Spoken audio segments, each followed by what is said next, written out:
Welcome to the Free Birth Podcast, a supportive space for people who are learning, exploring, and celebrating their autonomous choices in childbirth. Together, we'll unpack truths, share personal stories, and claim our ability to birth freely and intuitively. Here's your host, Emily Saldea.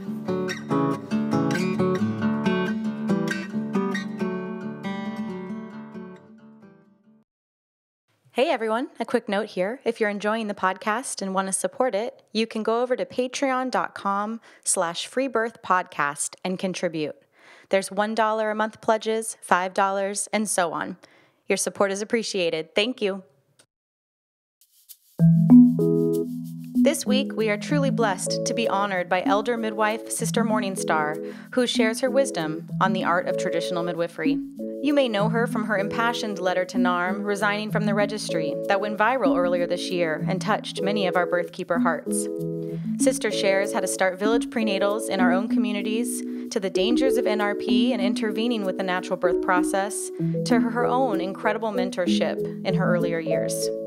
It was a deep privilege to get to speak to one of my personal heroes of the birth world, someone who has inspired and influenced me greatly, and I am thrilled to get to share our wonderful conversation with you all. Sister Morningstar does live off the grid deep in the woods, so there's a bit of static on the call, so please bear with us. This will be a 2-part episode, so tune in next week for the rest of her story.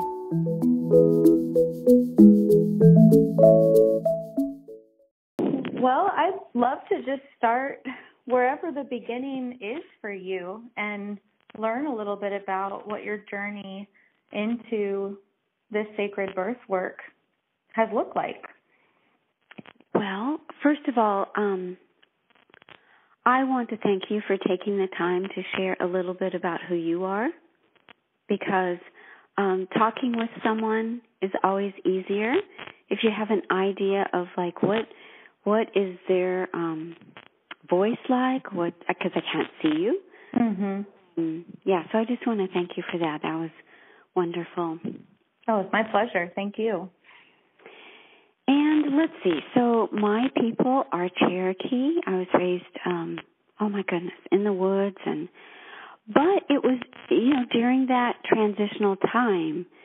So even though we were I was raised in poverty, which I consider to be a wonderful blessing and gift in my life. It was rural, and so we were out in the woods, and it gave me an access to instinct and nature that I had no idea was going to end up serving me. My whole life, it still does. I live in the woods now. Mm-hmm. But when it came to having my babies, my first baby, so I was the first generation to be born in a hospital. My mother was dying of tuberculosis, and I was born in a sanitarium. So there were no babies there. And it was very unusual that a woman would be pregnant. And that was in the 50s. And so when I was born, there was just all of this jubilation, just this celebration. I was the only healthy thing in the whole hospital.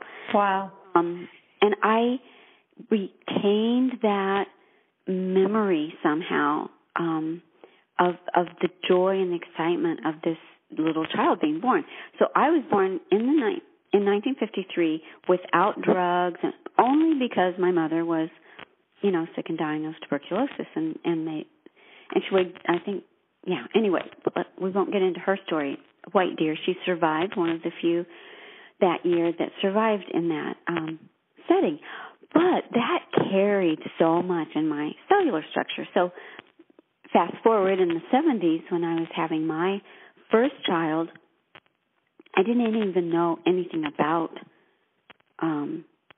out-of-hospital birth. Mm-hmm. And now when I walk the streets and I see a pregnant woman, I'll get all excited and I ask her, where are you having your baby?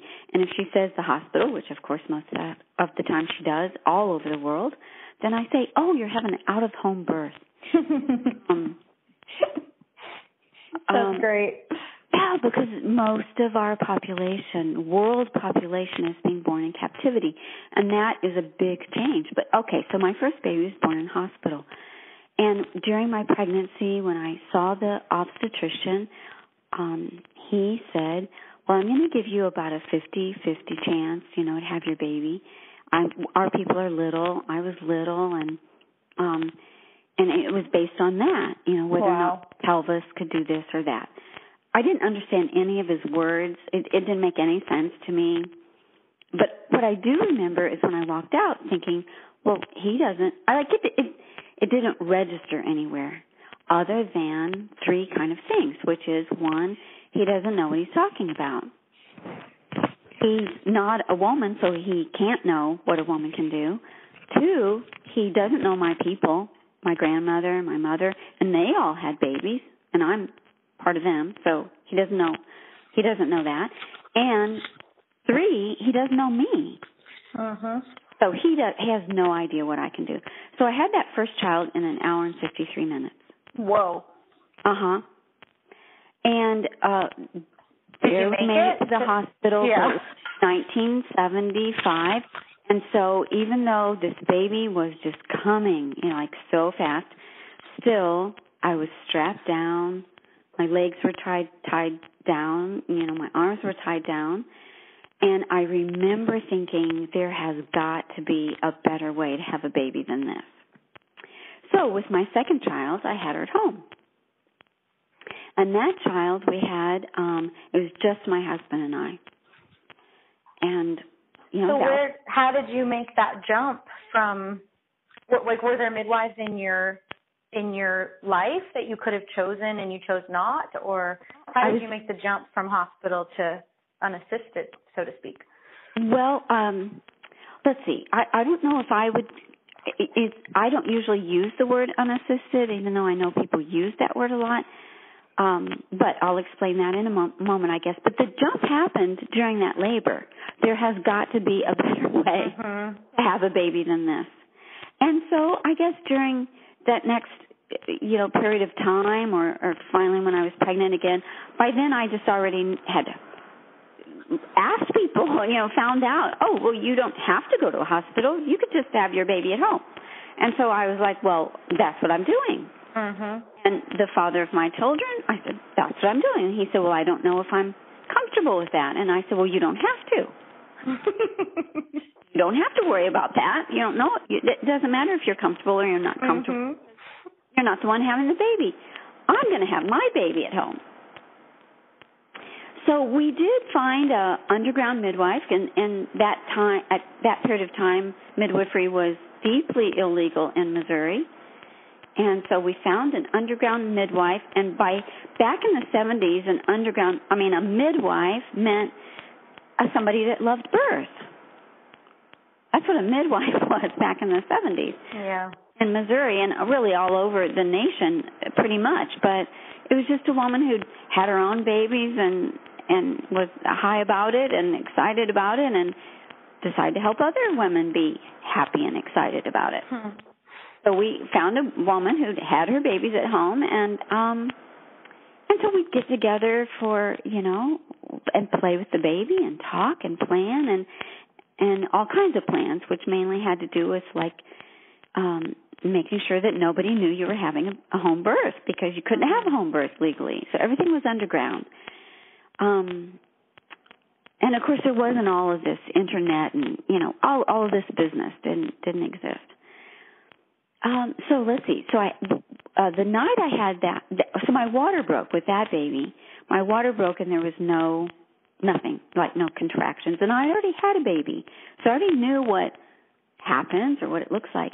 And one of the things we did back then was we would, go to a checkup, like say with an OB or a GP or somebody, planning to have the baby in the hospital. At least they thought that. Mm-hmm. So all along we weren't going to, but it was the way we.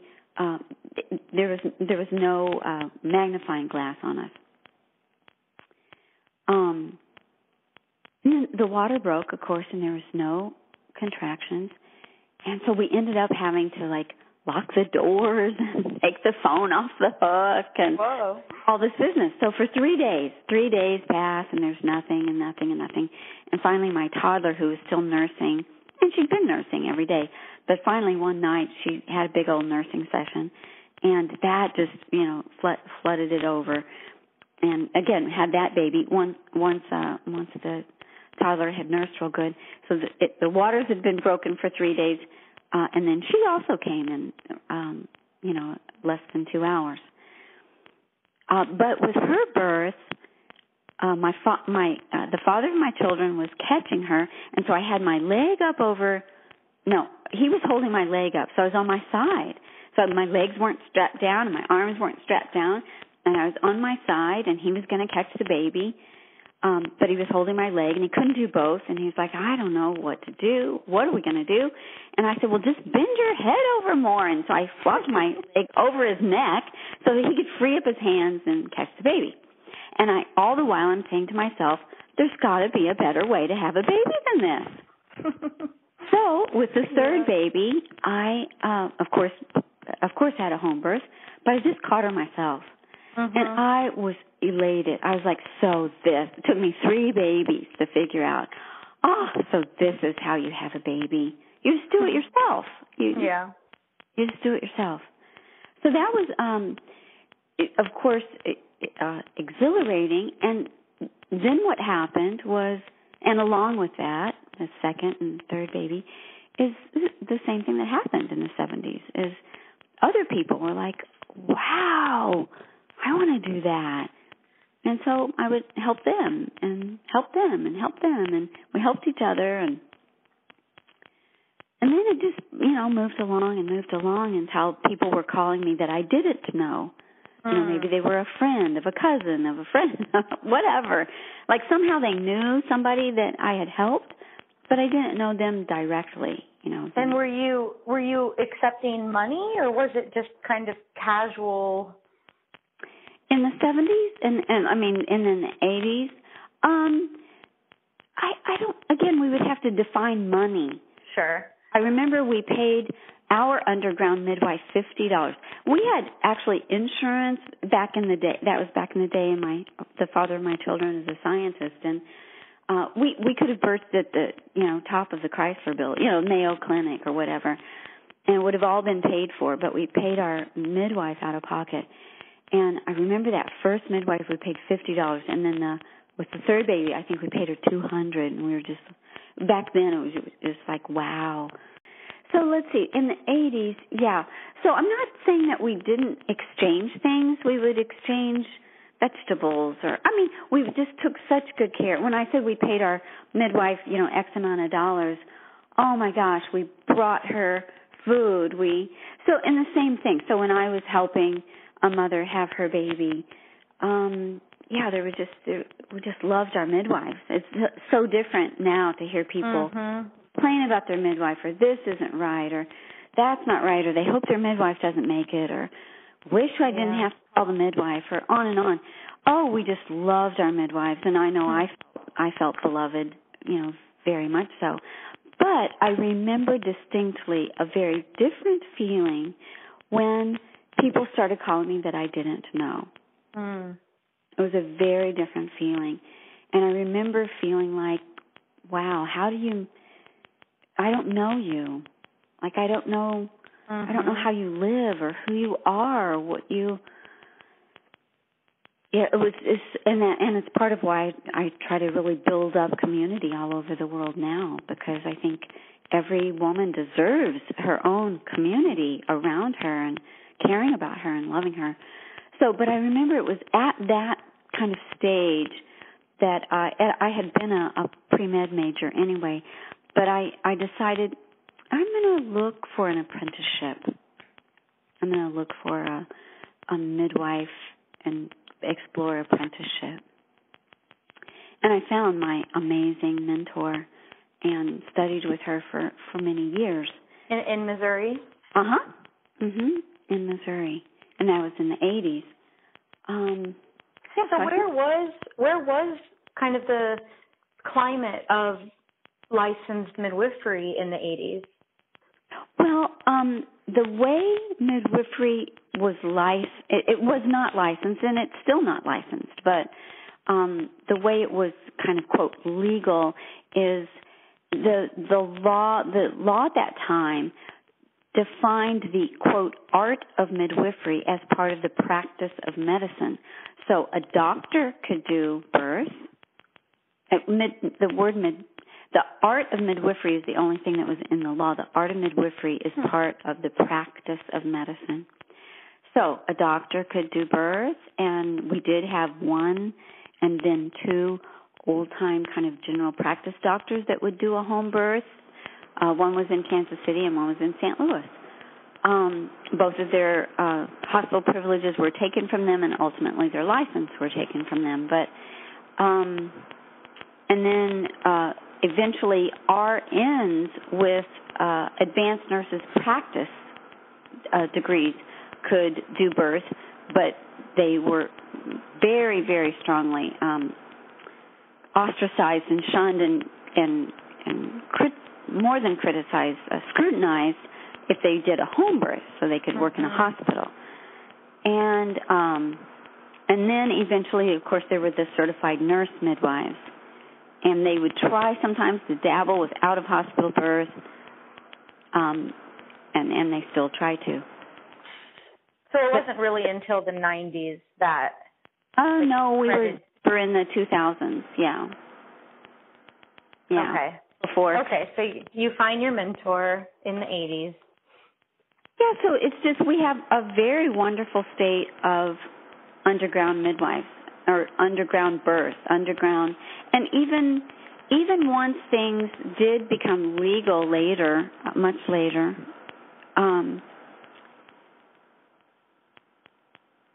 it's not all that easy if you've got breech, twins, VBAC, on and on. So really, or if you go, and now, of course, we're at 2017, so the protocols and the standards have just gotten a lot more professionalized. So now we have the certified professional midwife, and I was so much a part of their original development.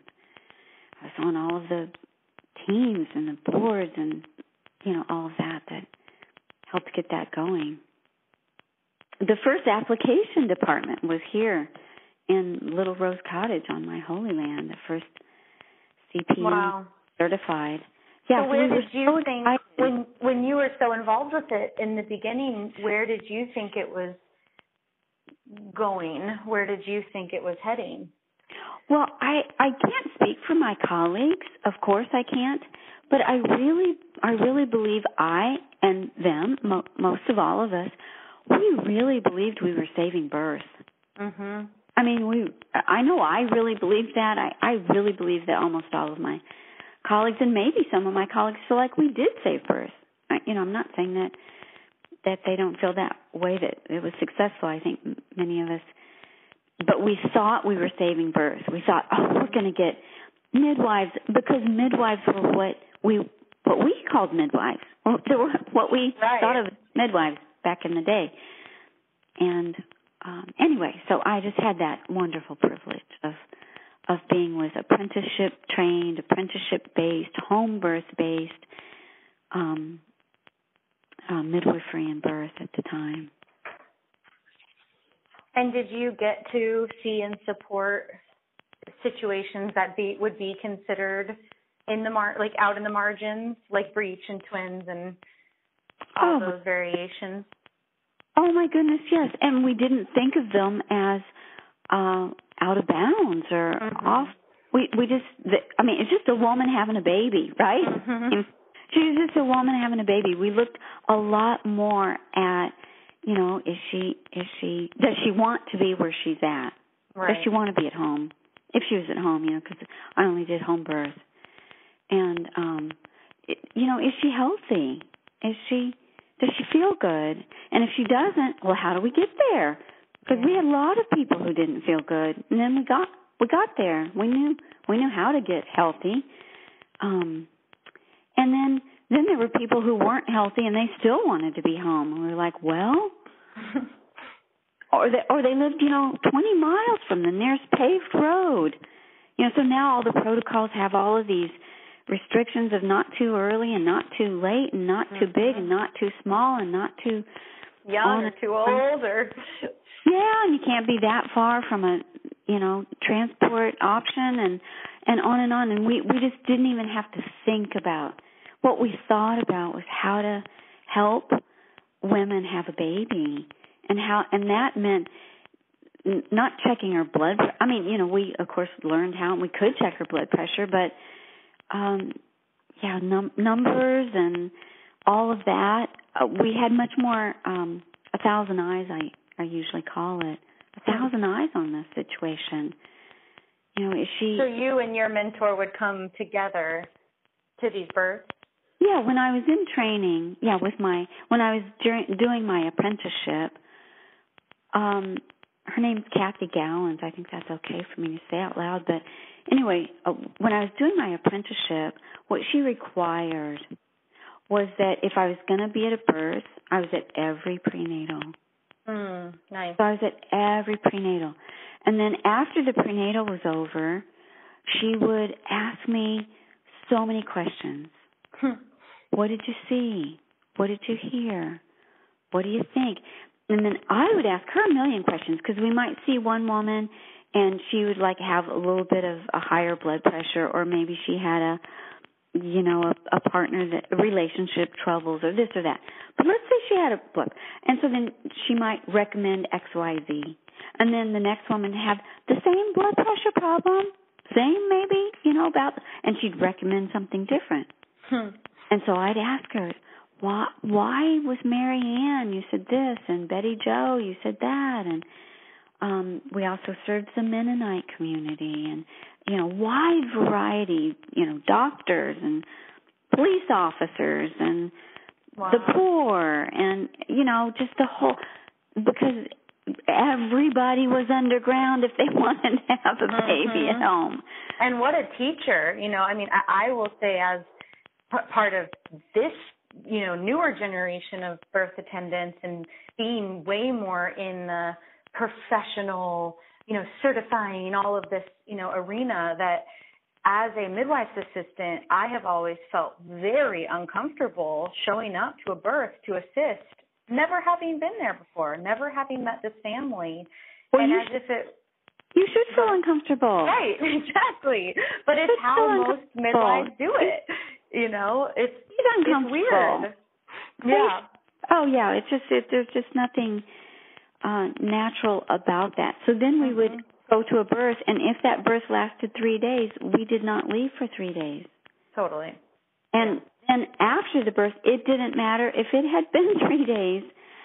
It didn't matter if it was 3 a.m. after and of course we always did the laundry, did the dishes, watched over the children, cleaned up, helped make sure that the postpartum help, which meant a mother-in-law, a sister, all of that had been talked about and planned prenatally, that they were in place. We went over all of the instructions, of course, with the extra people, not the mother, because she's not thinking about anything but her baby. I know, right? I can't tell you how many midwives I have watched after a birth just read these instructions to a 2-hour postpartum mom who's totally not paying attention, and that's it. That's all that gets said. No. So and we didn't leave for at least another half day, like 6 hours after a birth. We would have never left earlier than that. I mean, that is midwifery right there. That is the fundamental difference between it being a profession and it being a way of life. Oh, yeah. And that is the only thing that I knew as midwifery, as I learned it. And when we did the home visit, when we did a lot of home visits, then we would have lunch, have dinner. Like it took time. Because we didn't know this person, we had to get to know them. How do they eat? How do they live? Where do they poop? When the dog runs in and over their newly mopped floor, how do they react? What kids? What are they? Whatever, on and on. And then after the birth, it didn't matter how exhausted. It didn't matter what it was. We would go somewhere, like a 24-hour diner or wherever. Like it couldn't wait till the next day. Like after the birth, before we got back to our homes, we went somewhere. It's usually the middle of the night, of course. And she would say, what did you see? What did you hear? What did you learn?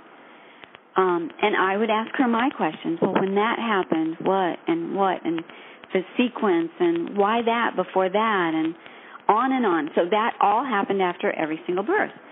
And then if she felt like there was something that she would be like, well, she would answer me, maybe, but most of the time she would say, well, what do you think?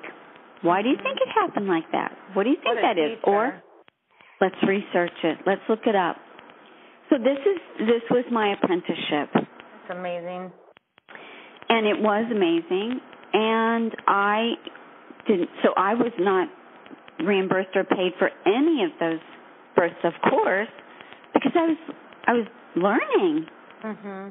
I was my reward,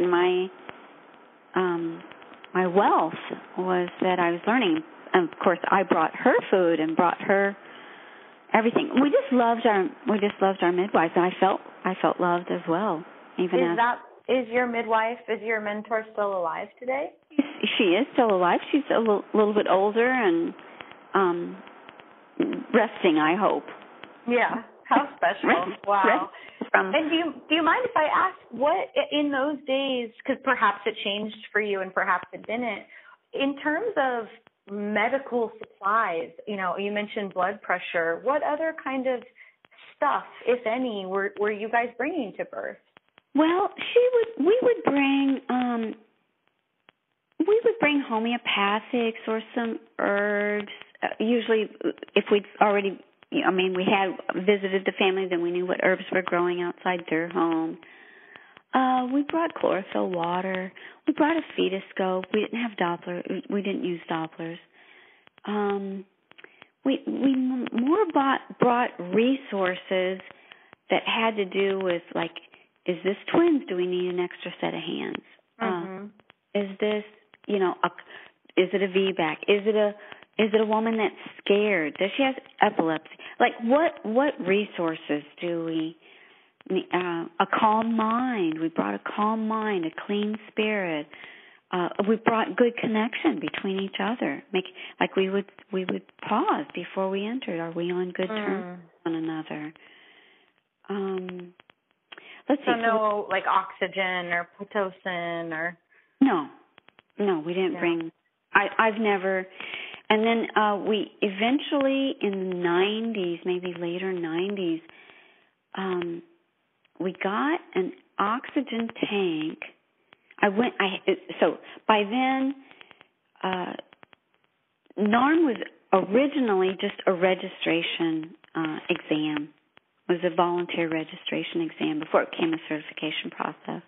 I don't want to get into the history of NARM because it's a beautiful history, and there's many places that it can be read about. In fact, Robbie Davis Floyd is recently, who's an anthropologist that's been studying midwifery around the world, but certainly midwifery in the United States, and she has a new book that's coming out, I think, it might be in September, but that's kind of going over all the history of all this stuff. Oh, cool. But anyway, so yeah, we did have to go to a neonatal resuscitation program, and they talked us into bringing an oxygen tank. But for me, I think I carried it to a couple of births and then gave it to a doctor friend of mine. Yeah, it was foreign, and I never ever carried PED or Methergen or ever used it. I didn't use it because I never carried it. But I knew a lot of ways to. It's not like I never saw hemorrhage or had to deal with hemorrhage. And certainly third stage is my least favorite hemorrhage. But anyhow, back to women and the power, amazing things, stories like you can read in The Power of Women, just amazing stories. I don't know why, but right now I'm remembering a beautiful woman who had, oh my gosh, so many health problems and kidney failure. But it was like her 8th or 9th child, and she just absolutely was going to birth at home. She just wasn't going to go 10 miles from the nearest paved road, a little farmhouse out in the woods somewhere. And she said, well, I'm going to birth by myself. I'd love it if somebody, I'd love to have some help. So I went and I was thinking, oh my gosh, this is just crazy, as people are crazy. But right before she was about to birth, she just got all white and weak and acted like she was going to faint. And she's like, I don't know what's happening. And so I remember taking her head in my hands and saying, say with me, I am a strong woman. And she said, I am a strong woman, like really weak. And I said, again, I am a strong woman. And she said it again, a little bit stronger. And she said, Morningstar, if I'm a strong woman, why can't I feel it? And, then she pushed out this great big baby, and they were all fine, of course. But, so I know I kind of got sidetracked and went forward, but what did we bring? We brought, and then I brought, after my apprenticeship, I just worked by myself. And people would often ask me that, gosh, you're all by yourself.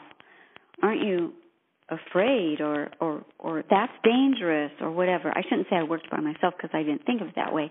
And I said, well, I'm not by myself. My goodness, there's a mother. Right. She almost always has a partner. There's 2 people. Then she's having a baby. There's 3 people. I'm coming because she wants me to come. There's 4 people. The room's already getting full. Mm-hmm. Oh, and birth is best when we have privacy and there's not any, women do best when they're by themselves. And I don't mean isolated or abandoned. Right. But by themselves. Just like we poop better. Like by ourselves. Everything we do, like if we make love, I don't mean to get into people's, ways in the world or anything, but most people are private. Most people want some privacy. They definitely don't want somebody checking the mucus and saying, oh, I think you're almost ready. Mm-hmm. There's just this place where even talking draws us out of our old brain and into our... So why do you think it's so... I know it's a massive question, but why do you think it's so hard for the majority of women to conceptualize or intuit how obvious that is, that they would want privacy or that would be beneficial to them? I'm not sure that one statement would throw them off. I think what I've watched happen is the more that we are instinct injured and the more we have a nature deficit, and the more we are estranged from the life-death life cycles of mystery. So there's no guarantee. There's just no guarantee. So if we get in our car and drive, there's not a guarantee that we won't have an accident and kill somebody or kill ourselves or have somebody, our child in the car killed. But it's to the advantage of our culture that we feel at ease driving the car, that we turn the radio on, that we have confidence that the motor's running, whatever. Like when we go to buy a car, we don't have to watch videos of fatal accidents and decapitation. We don't have to do anything that raises our consciousness about the dangers of the purchase we're about to make. It's quite the obvious. There might be a bottle of wine and a celebration, and good for you. You've got a new car or a car or whatever, and it's not viewed as a rite of passage in this culture. What is? It's a real rite of passage to get your license and get your car and have that new addition to your life of this freedom. But what you're saying is there's no acknowledgement to this. Initially, it might be a rite of passage, but people buy many cars throughout their lifetime. Totally. And there's just never, there's hardly a family that doesn't know somebody who died in a car wreck or often someone even in their family. But it's not to the advantage of our culture that we're afraid to drive a car. But and yet it's a mystery. Like we don't know when that person's going to die in a car wreck. So birth is filled with mystery, or when it's left to itself. Obviously, you can schedule a section on Thursday afternoon at 3, but if it's left to itself, it's filled with mystery. You don't know what you're growing. You don't know how many you're growing. You don't know when labor's going to start. You don't know how long it's going to be. You don't know how you're going to do. Even if I've helped women have 22 babies. Every baby, you don't know how it's. You mean one woman who has had 22? Yeah. Wow. Women with her 21st, 22nd baby. I know women that have had 28 babies. Mm-hmm. Wow. I've helped with some of them. My favorite women to help are women who, after their, whatever babies, they're like, oh, thank you, sister, we got this now. We know how to do this. And they might come for like one checkup or something. I'm sure they come for the tea. Sure. We laugh, we talk, maybe we, play with the baby and say hello and confirm a position or whatever. They might ask another question about who knows what. And usually they'll say, well, do you want to come clean up after or anything? But anyhow, back to the main, the masses, we are indoctrinated from the time we're little. When we're just little, hearing about Auntie so-and-so's birth or whoever, we're indoctrinated to be very afraid and very medicalized. Well, what is it, and is it okay? What did the doctor say? Is the blood pressure all right? All these numbers have become very important. And the blood, hardly a woman. I guess I wrote that. I write it many times, but you can hardly find a woman who hasn't had blood taken out of her veins, and machines and ultrasounds looking inside her body, and we have no guarantee on the safety of any of these things. But women will offer themselves up as sacrificial lambs without any knowledge that it's safe, in the hopes that and we're also information starved. We just right, in the hopes of not having to bow to this great mystery and the right. sitting in the sitting any in information that the doctor not knowing. Right. It's like, oh, okay, I got that piece of information. Now I can worry about the next thing. Right. It's like, really, I guess it must just come down to this illusion of control and discomfort with death. And we might even say discomfort with bliss, right? Yeah. We could say and so that's kind of the veil, is like if somebody can kind of keep us worried, and maybe it's right, and your baby could die, or you could die, or whatever, then they're not getting. Now, we've almost successfully eliminated the power stories, the bliss stories, the amazing stories that start coming out of the women who faced that fear. You could say every woman that deals with birth nobody has to tell her that her baby might die. Nobody has to tell her that. Nobody has to tell her that it might get to be overwhelming. It's in our bones. We're like, whoa, this is going to be big. And yet the power, the excitement, and so we sit around the fire, of course. We just did yesterday. We had a village prenatal yesterday. It was so fun. We bring in these mothers that want to come, of course, but they're pregnant, and we invite the women with their power stories, and they act them out, and they talk about, and like everybody just is psyched. Like these moms are like, this is going to be so great, and we talk about and they're not just sharing, oh, it's just orgasmic birth. Sure. I mean, they talk about the feeling like the baby's coming out their butthole. Oh, I thought that. Nope, it's not coming out that way. It's coming out this, maybe they beat the ground or yell at the stars or maybe they laugh it out. I mean, everybody's story's different. That's the beautiful thing about hearing all the stories. But they all end up powerful. And that's what women don't get to hear.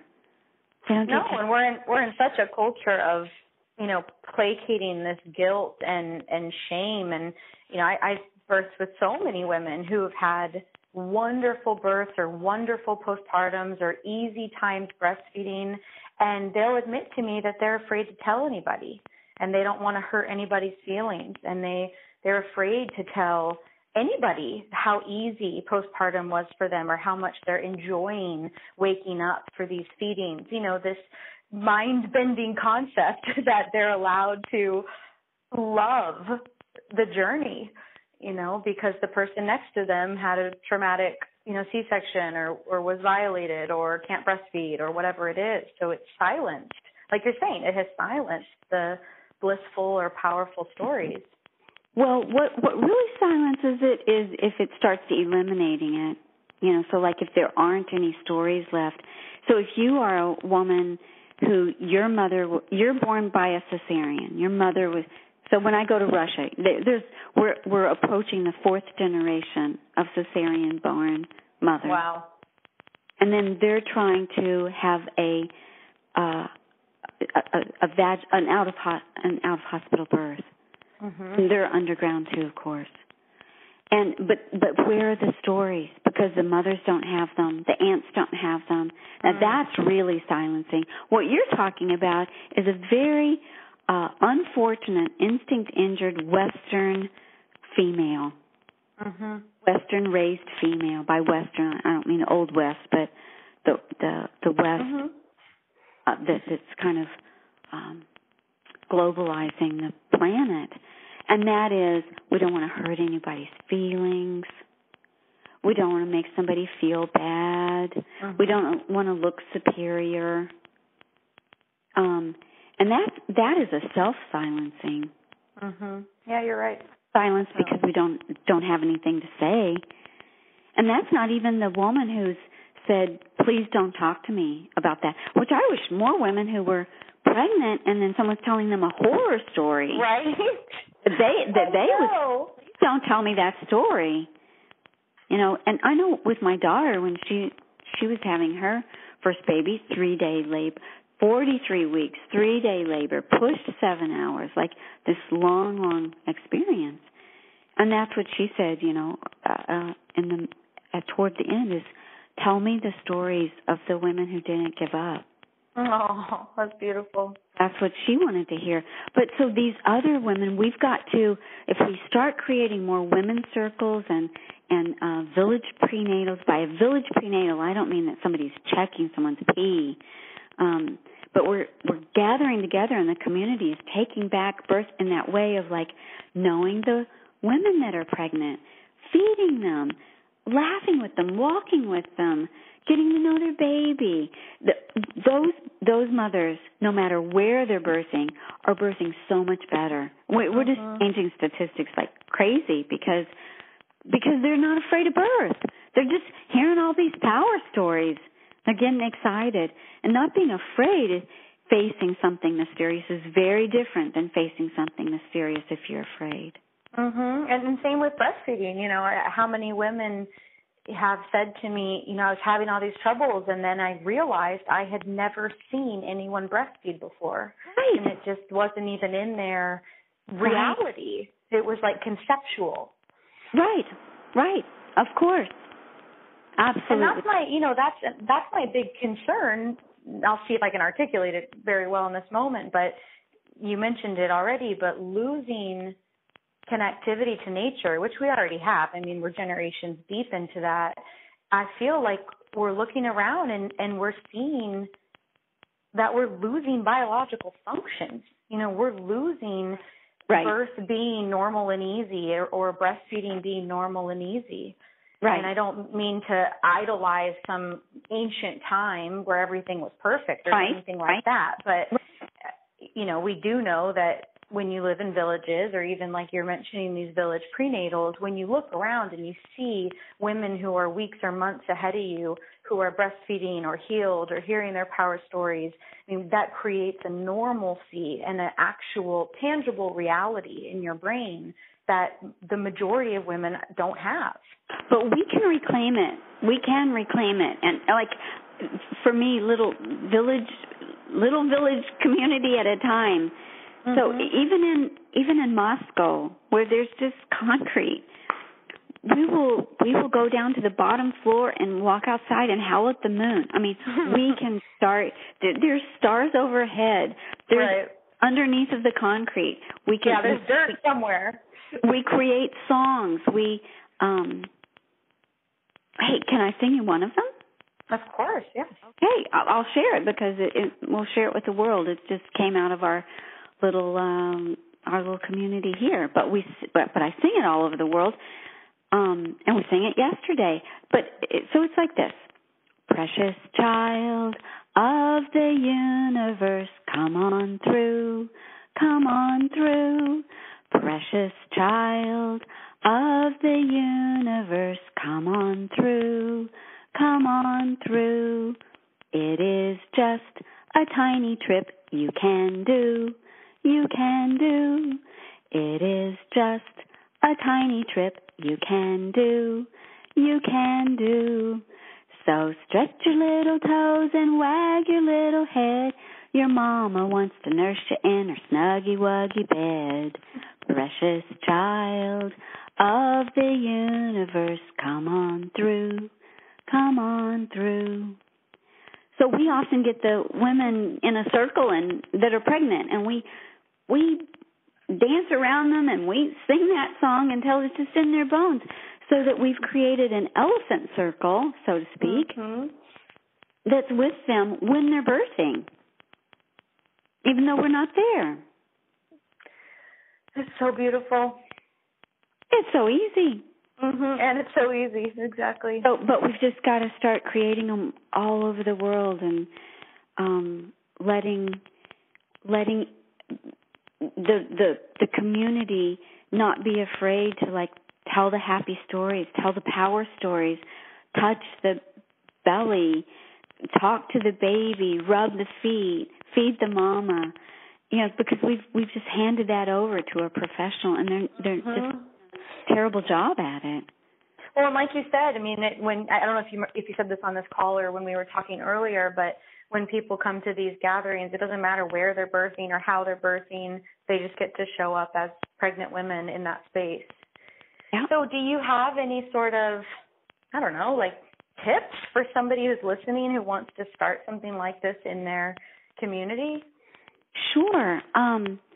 Well, first of all, there is I often teach that at a conference or something. It's a whole big, I don't mean to say training. It's not a training, but just talking about how do you get a village prenatal going. And again, by prenatal, prenatal care is not something that you do to go see somebody. Like, it's the prenatal care of a mother is how she's sleeping, how she's walking, how she's eating. Like, between visits, that's her care. That's what's really caring for her. And that's totally. Even I've been chuckling to myself, even making this declaration that I'm doing my own prenatal care, and it's like, well, no of shit. Course, yeah, of course I am. Yeah, you are doing it. You are the one doing it, for sure, for sure. So I have taught that, and I have a handout that I'd be happy to, like, if someone emailed me, I'm sister@sistermorningstar.com, and I'd be happy to email that to them, because I was teaching that in Australia, and some of a wonderful midwife student at the time, she took these amazing notes of what I was talking. Nice. Yeah, and she drew while she took the notes. Like, so it's got little cool wild-haired women walking to the well. Because I say it's like when we used to walk to the well together, right? Oh. When we walked to the well, we noticed if a mother was kind of like had a hitch in her get-along, or a little pale, or had a tear running down her cheek, or when we walk to the well together, we notice these things, and we don't just ignore that. We sit and talk, or bring her some food, and that's what the prenatal village is about. It's just somebody caring enough to have some space, usually a home, not a professional space, a home, the kitchen and a bathroom, even if it's an outhouse, and some nature if it's at all possible. But like I said, you can help the moon in Moscow if you need to. And everybody brings food that's healthy, and everybody brings only a positive story. We have other gatherings, other fire circles for people who have trauma, because they need to talk too. everybody's story needs heard, but pregnant women need to hear power stories and positive stories. So only positive stories. And then we rub each other's feet while we tell power stories, or we walk to the creek and sit in the water and tell power stories. And I ask 2 questions, only 2 questions every time, every prenatal village. And the first question is, what is your ideal birth? Like, if you could birth any way you want to. And lots of times they'll say, oh, well, I just want a healthy baby, and I'm like, great, but if you could do it any way you want to, what would it look like? And that changes if they come first trimester or second, third trimester. I was in Arizona earlier this year, and there was a woman that was ethnically displaced from Colombia. She had just gotten here to the States, and it was her first baby. If you're out there, you're just so amazing. I bow to you. But she was planning a birth. I think it was even in like a birth center, out of hospital birth. And she was like, oh, I just, a healthy baby and, maybe peaceful, this or that. And I said, close your eyes, just any way you want to. What would it look like if it was your ideal? And she talked for 10 minutes and described these amazing things that were from her people. There would be drummers outside, a circle of drummers. There would be someone downstairs in the kitchen making tortillas. There would be, and she knew in her bones what would be her ideal. I can't remember if she wanted to birth in water, like under stars, or I don't remember. Just tons and tons of clarity. And then, her baby slipping out. And I always remind people, don't forget the placenta. How are you going to, what's your ideal on your placenta? You got to birth 2 things at least. At least. At least 2 things you got to birth. Well, it's the courage to really let yourself dream and dream your biggest dream, and then vocalize it. Emily, she birthed like that. No way. She birthed like that. She wrote me later, and she was like, I would have never even thought about it, but you asked me.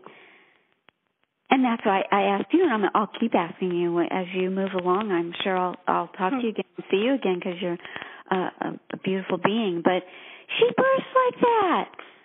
So cool. So I asked that question, what's your ideal birth?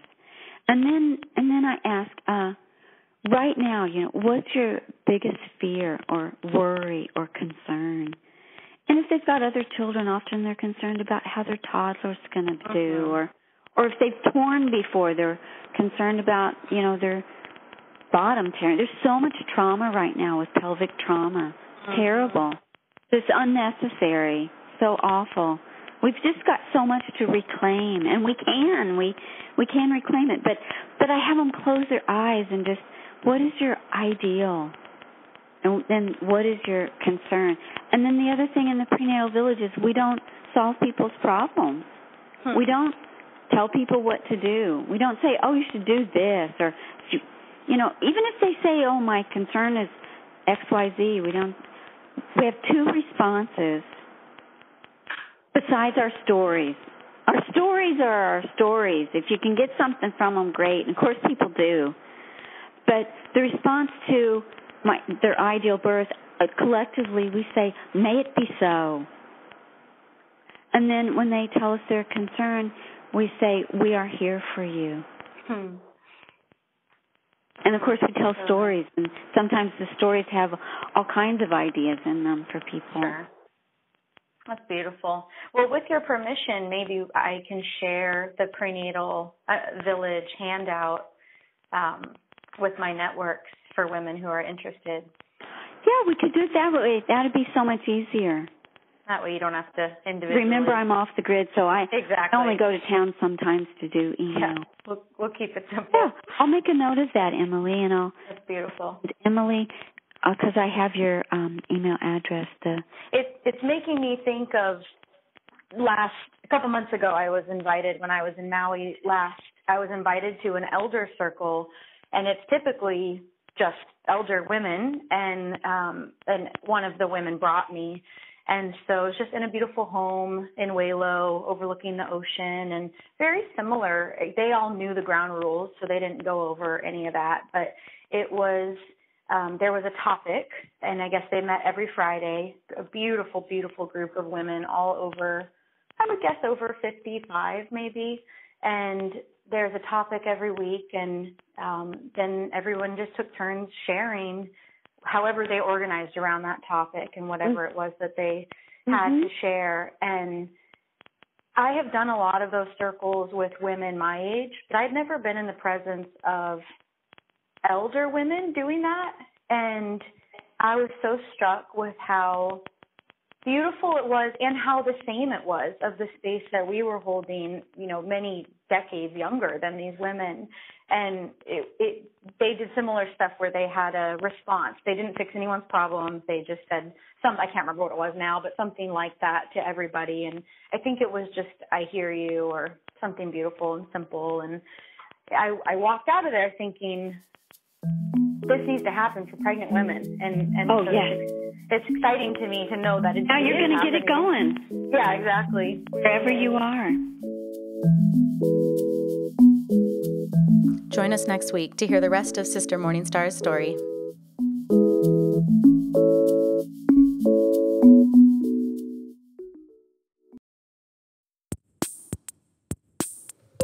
I want to hear from you. If you have a question, comment, story to share, or an episode idea, find me on freebirthsociety.com and send me a message. Also, reviews on iTunes are awesome. It helps spread the podcast to more listeners. Let's build and connect this community.